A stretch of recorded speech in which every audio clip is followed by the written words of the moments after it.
My first Gibson was a Gibson SG standard with P90s.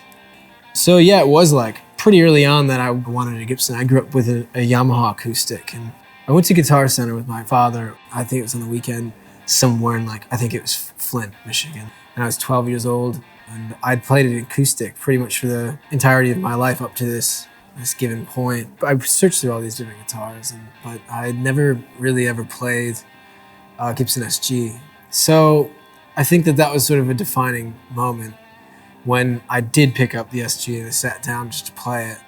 Sunshine of Your Love, I think, was the first song I played on it. And some guy came around the corner. He just popped his head around the corner and he went off.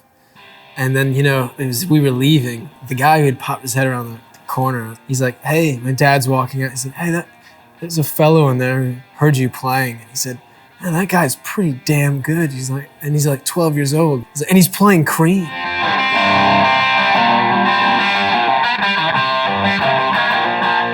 Ever since that point, that particular instrument sort of defined and sort of informed my playing and my approach to the instrument. Pete Townsend as well played an SG style. I remember live at Leeds, seeing him smashing the thing to bits. All of those movements and the theatrical elements of what he was doing has been such a remarkable influence.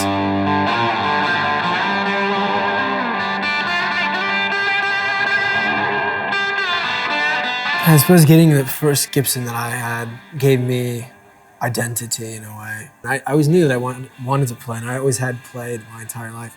I don't really know a reality without a guitar because I played so young that I'm bound by it and its nature, and that it's defined who I am in a way. My personality, the things I do, the way I think, the way that I can create.